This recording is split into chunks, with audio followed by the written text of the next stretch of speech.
Siri bercakap dengan Jin, musim kedua. Episod ke-26, Isterinya jadi kelip-kelip. Jangan lupa like dan subscribe channel Hey Padu Kawali dan teruskan menyokong audiobook Siri bercakap dengan Jin ini.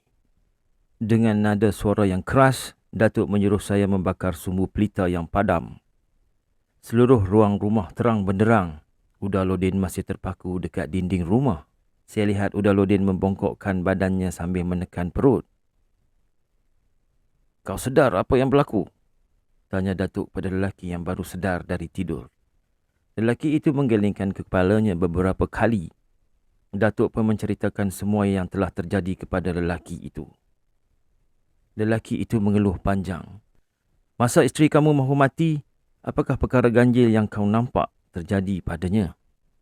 Datuk mengajukan pertanyaan. Lelaki itu terdiam memikirkan sesuatu. Tiba-tiba dia tersenyum sambil merenung tajam ke arah Datuk. "Tak ada yang ganjil. Cuma..." Dia menelan air liur. Saya dan Datuk berpandangan dan lelaki itu menyambung kata-katanya. "Masa mengusung jenazahnya dahulu, ramai yang bersungut. Jenazahnya berat. Terlalu berat." "Siapa yang cakap?" tanya Datuk. "Anak-anak saya juga yang bercakap." Datuk tidak dapat bertanya lebih lanjut kerana diganggu oleh suara Udaludin yang sedang menekan perut dari tadi. Datuk pun segera menghampiri Udaludin yang berada dalam keadaan cemas. Perkara pertama yang Datuk lakukan pada Udaludin ialah memegang buah betis kakinya dan mengurut-ngurut dengan perlahan-lahan. Usaha Datuk tidak mendatangkan sebarang kesan. "Ambilkan aku sehelai daun sirih." Datuk mengeluarkan perintah. Barang yang Datuk mahu saya adakan. Datuk melipatkan daun sirih menjadi 7 bucu dan diletakkan pada tapak tangan kiri. Saya lihat daun sirih itu terus layu bagaikan terkena bahang panas. Dari celah-celah jari Datuk terkeluar asap nipis, naik bersama bau kemaian. Datuk melekapkan ke leher Udaludin. Udaludin melompat dan menjerit. Sakit perutnya pula serta mata hilang. Daun sirih yang dilekapkan pada pangkal leher Udaludin itu Datuk ambil dan terus meramas-ramasnya hingga hancur. "Kau kena badi hantu perempuan tadi, Uda." Datuk memberitahu Udaludin yang pucat lesi itu. Datuk mengurut-ngurut bahagian belakang Udaludin hingga mukanya kembali merah. Datuk menyuruh Udaludin melakukan senaman kucing mencangkung. "Bagaimana rasanya, Uda?" saya pula bertanya kepada Udaludin. Baru segar sikit. Baru segar." "Kau baca ayat ini, Uda." Datuk menghulurkan setebik kertas yang bertulis huruf Jawi pada Udaludin. Datuk kembali mendapatkan lelaki tuan rumah itu. Lelaki itu masih terpaku, terduduk di sudut dinding. Barangkali dia sedang memikirkan sesuatu. "Ada berapa anak kau?" "Aku tak ingatlah tadi." Dengan tenang Datuk mengajukan pertanyaan. Saya segera duduk di sebelah Datuk. Udaludin pun begitu. "4 orang, semuanya lelaki." "Ada di mana semuanya?" Saya pula yang sibuk bertanya. "Semua dah bekerja. 2 di Singapura dan 2 lagi di Kuala Lumpur. Duduk menyewa di Kampung Pandan," terang lelaki itu dengan jujur. Datuk segera menyiku bahu kanan saya yang membawa maksud supaya saya berhenti dari mengajukan sebarang pertanyaan pada lelaki itu. Udaludin pula saya lihat mengeliat. Suasana terasa cukup dingin sekali. Angin malam yang bertiup di luar melanggar dedahan pokok getah yang melahirkan bermacam-macam bunyi. Saya menguap. Mata dah terasa berat.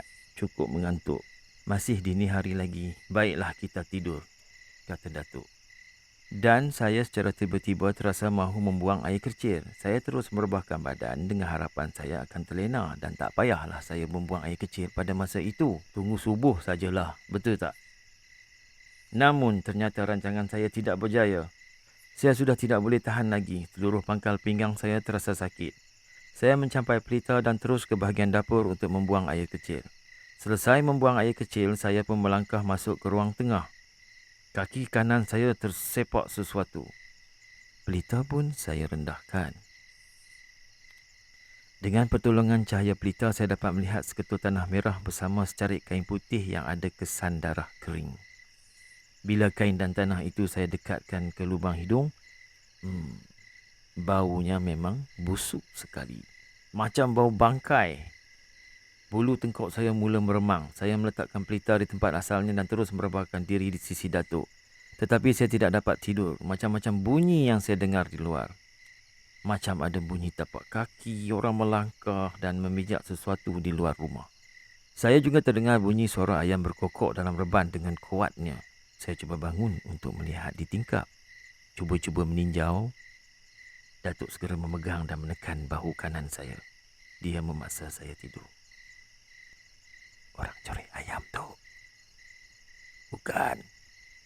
Kalau bukan, kenapa ayam di reban berbunyi itu? Kau tidurlah. Jangan banyak cakap.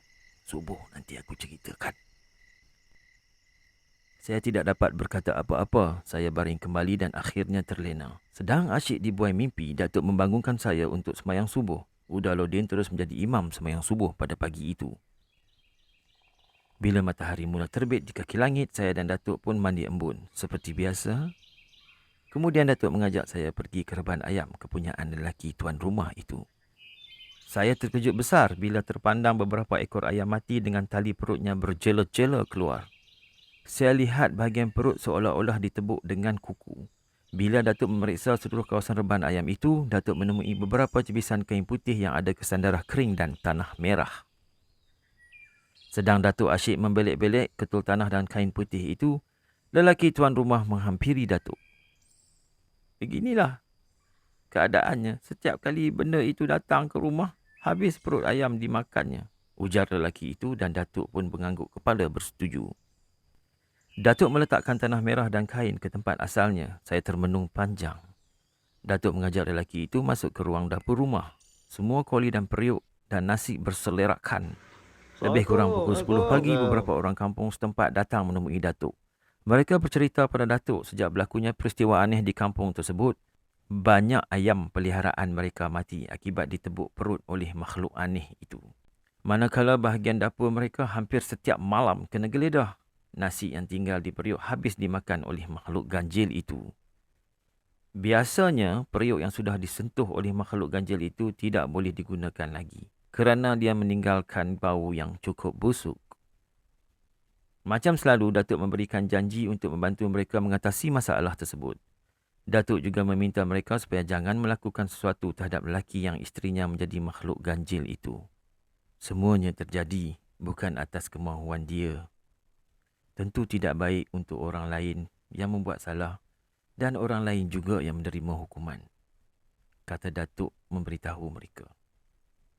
Ternyata keterangan yang Datuk berikan itu amat memuaskan hati mereka. Dan mereka pun pulang ke rumah masing-masing. Selepas sembahyang Zuhur, Datuk dan saya dengan ditemani oleh Udaludin terus menemui ahli Jawatankuasa Kemajuan Kampung. Mereka mengadakan mesyuarat kecil di Dewan Orang Ramai. Semua ahli Jawatankuasa Kemajuan Kampung bersetuju menyerahkan Datuk untuk mengatasi masalah yang menimpa kampung itu. Dan mereka berjanji akan memberi sebarang pertolongan sekiranya Datuk memerlukannya. Bila mesyuarat itu berakhir, Datuk mengajak semua ahli Jawatankuasa Kemajuan Kampung untuk bersembahyang asar di surau.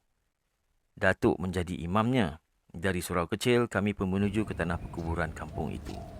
Lelaki malang itu terus menunjukkan kepada Datuk kubur isterinya. Seluruh kawasan kubur isteri lelaki itu diperiksa. Tidak terdapat sebarang keganjilan.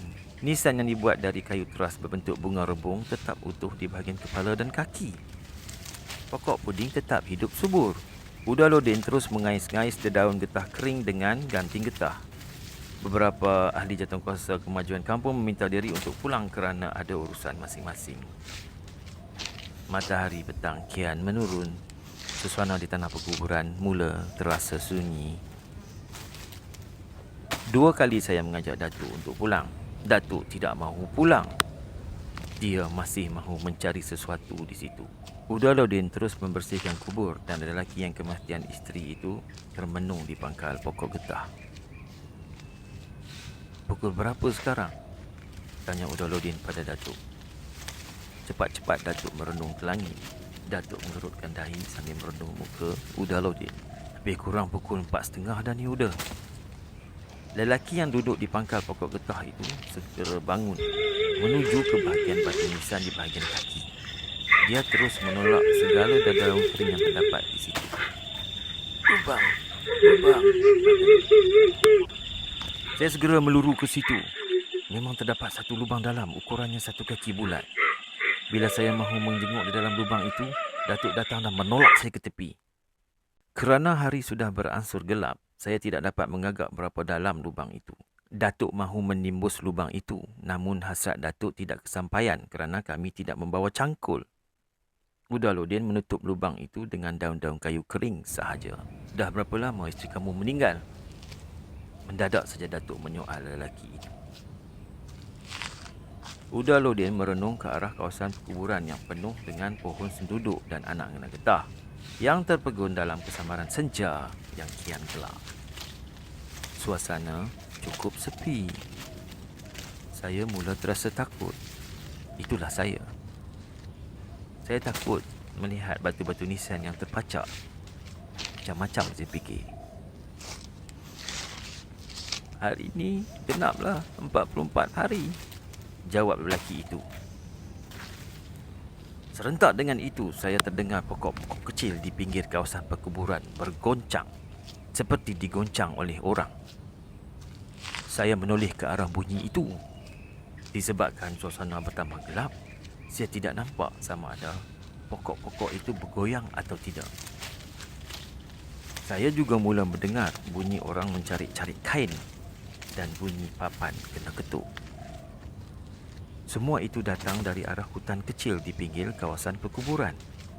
Bila bunyi itu hilang, saya terdengar bunyi suara perempuan menangis.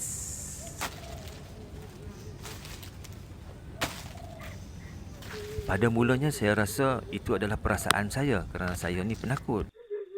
Namun, bila Udaludin sendiri memberitahu saya bahawa dia juga mendengar seperti apa yang saya dengar, ternyata saya tidak berkhayal. Satu kenyataan yang berlaku di depan mata saya yang tidak dibuat-buat. Ada macam-macam bunyi ni saya dengar. Ada yang macam suara isteri saya. Lelaki kematian isteri menyatakan pada Datuk dan saya. Datuk diam, perasaan saya sudah tidak damai. Saya sentiasa berdiri dekat Datuk. Kemudian Datuk pun mengajak kami pulang. Ui, lega. Sepanjang jalan pulang, kami terdengar bunyi tapak kaki manusia mengikuti langkah kami. Bila direnung di belakang, tidak ada apa-apa yang kelihatan. Kami berpisah dengan Udaludin di kepala simpang. Dia terus menuju ke rumah tempat dia menginap. Kami teruskan perjalanan. Datuk bagaikan tahu yang langkah kami diekori oleh manusia atau makhluk yang tidak dapat dilihat. Datuk menyuruh kami jalan cepat-cepat yang boleh. Bila sampai dekat pokok besar, Datuk menyuruh kami bersembunyi di balik pokok itu. Dah dekat waktu maghrib ni, kata Datuk yang juga bersembunyi di balik pokok besar. Datuk mengambil 3 helai daun serunai laut yang mati pangkal. Daun itu Datuk genggam sambil membaca sesuatu. Datuk pun memberikan daun itu kepada kami. Kalau kamu nak tengok setan, lekapkan daun ini di kelopak mata kamu. Kemudian kamu gigit pangkalnya dan renung ke depan.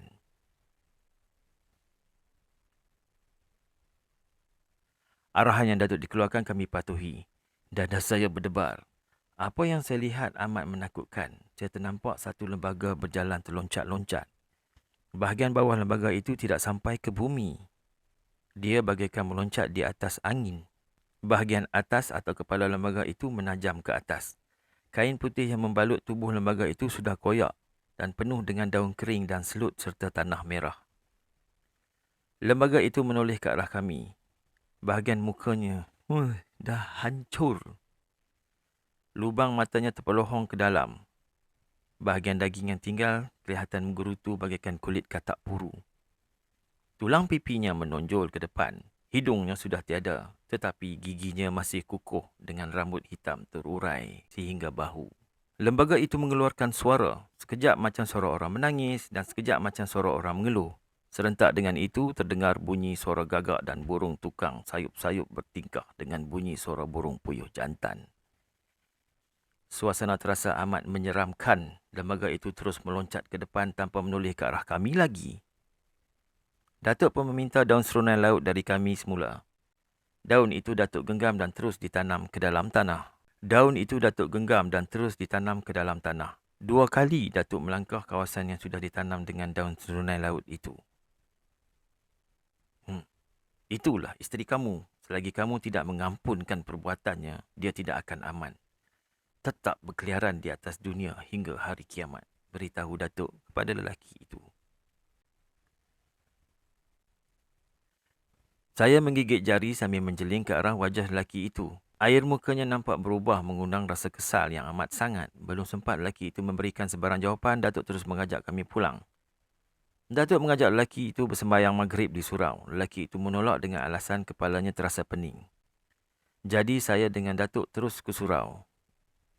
Sesudah mengambil air semayang di kolah surau, saya terserempak dengan Ulu Aludin di kaki tangga. Atas permintaan orang kampung, Datuk terus menjadi imam untuk sembahyang maghrib. Jadi tugas Datuk bersambung lagi. Waktu sembahyang isyak, mereka juga minta Datuk menjadi imam. Permintaan itu tidak Datuk hampakan. Selepas menunaikan sembahyang isyak, Datuk bercakap dengan ketua kampung. Entah apa yang mereka cakapkan, saya tidak tahu.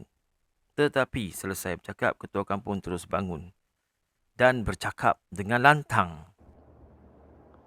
Assalamualaikum semua.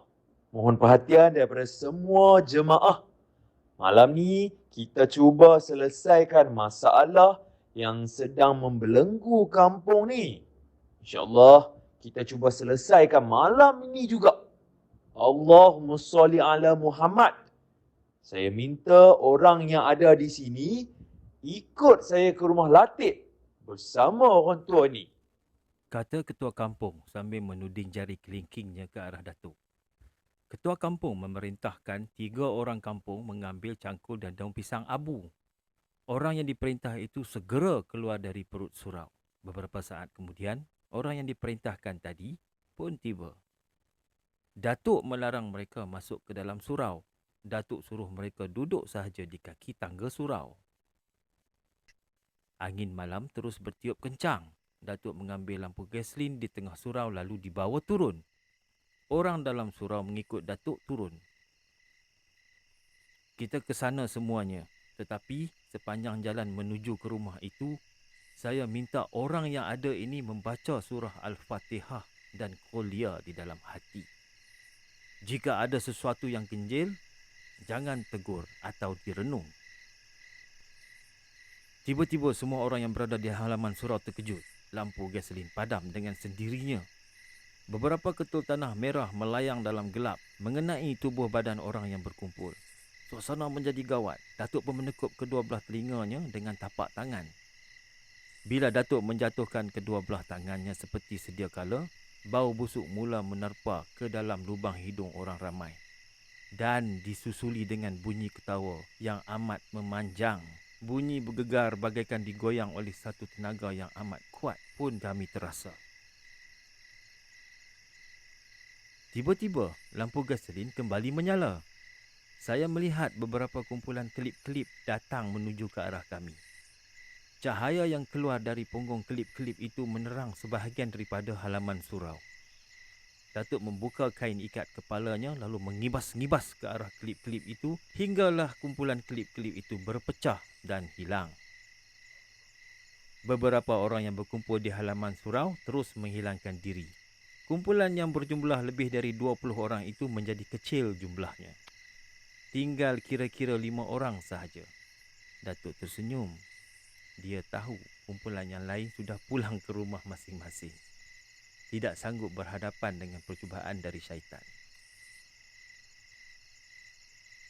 Ayuh kita bergerak sekarang, kata Datuk. Kumpulan yang tinggal itu pun bergerak menuju ke rumah lelaki itu. Semua yang berjalan dengan tenang dan jarak tidak jauh antara satu sama lain. Lebih kurang setengah rantai mahu sampai ke rumah lelaki itu. 2 orang dari kumpulan itu melarikan diri setelah mereka melihat satu lembaga besar setinggi pokok kelapa berdiri di halaman rumah lelaki itu.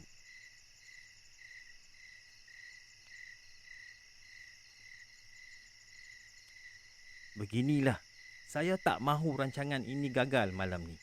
Saya minta sesiapa yang tidak sanggup bersama saya, sila beritahu saya sekarang, kata Datuk. Uda Lodin muncul di depan Datuk bersama ketua kampung. Mereka menyatakan tidak sanggup untuk menyertai Datuk. Dengan rela hati, Datuk membenarkan mereka pergi. Tinggallah saya bersama Datuk dan seorang penduduk kampung yang bernama Kamal. Kami meneruskan perjalanan dan masuk ke dalam kawasan rumah itu. Sebaik sahaja berada di depan tangga rumah lelaki itu, Kamal pula jatuh pingsan sesudah dia melihat wajah seorang perempuan yang amat hodoh memangku lelaki di muka pintu. Datuk terpaksa mengeluarkan sehelai daun sirih dari saku baju sebelah kiri. Daun sirih itu Datuk kunyah-kunyah hingga hancur. Datuk menyemburkan daun sirih itu ke muka Kamal sehingga Kamal sedar dari pingsannya. Kau makan sirih ni. Datuk menghulurkan secebis daun sirih lain kepada Kamal. Kamal terus mengunyahnya hingga mukanya menjadi merah kembali. Apa kau rasa? Kau rasa takut lagi? Soal Datuk lagi. Tak ada, jawab Kamal. Serentak dengan itu, wajah perempuan hodoh di muka pintu itu pun terus ghaib. Hanya yang tinggal batang tubuh lelaki dengan bekas kena gigit di bahagian pipi dan pangkal leher. Bila saya mahu menyentuh tubuh lelaki itu, Datuk segera melarang. Jangan. Jangan kau sentuh.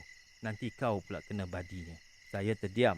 Datuk pun memulihkan lelaki yang tidak sedarkan diri itu.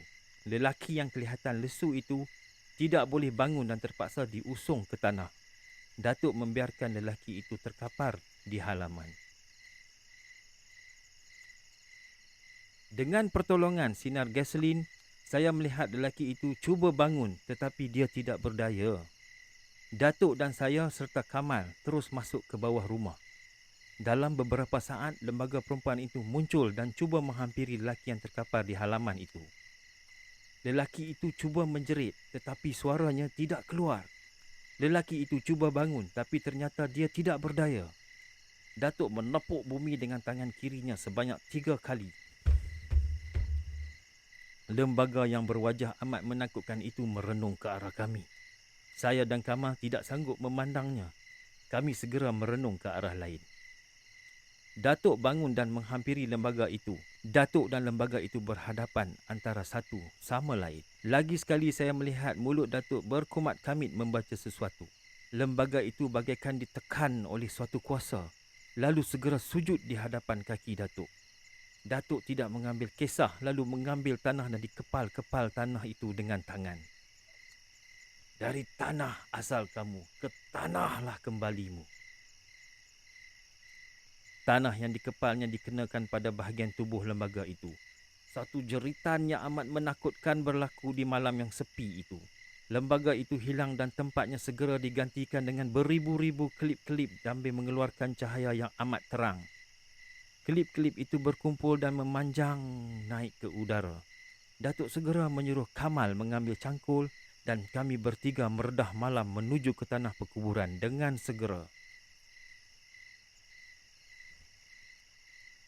Saya membawa lampu gasolin. Kami segera menuju ke kubur perempuan yang kami temui siang tadi. Datuk tanpa membuang masa terus merampas cangkul dari tangan Kamal. Lubang yang terpelohong segera Datuk timbus. Sebaik sahaja lubang itu ditimbus, terdengar suara ribut yang amat kuat. Dahan-dahan kering berjatuhan. Batu nisan di perkuburan saya lihat bagaikan bergerak-gerak. Bila suara ribut hilang, tanah perkuburan kelihatan terang dengan cahaya kelip-kelip yang datang beribu-ribu banyaknya. Saya pun terdengar suara orang menangis. Mohlah kita pulang. Dia tetap akan berkeliaran di muka bumi ini sehingga kiamat, kata Datuk, dan kami pun pulang.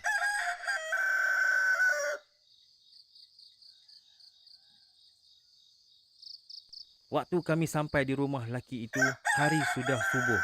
Lelaki malang itu masih terkapar di tanah. Datuk merawatnya hingga pulih. Kau ampunkanlah dosa isterimu, Latif, bisik Datuk kepada lelaki itu. Saya bersedia mengampunkannya, tetapi saya sendiri tak tahu bagaimana caranya, terang lelaki itu dengan jujur. Hari beransur cerah. Fajar mula terbit di kaki langit. Datuk membawa lelaki itu ke perigi, lalu memandikannya. Demikian siri bercakap dengan jin, musim kedua, episod ke-26. Isterinya menjadi klip-klip. Teruskan bersama channel Hey Paduka Wali dalam siri audiobook Siri Bercakap dengan Jin, musim kedua, Episod ke-27, Manusia Tanpa Kepala.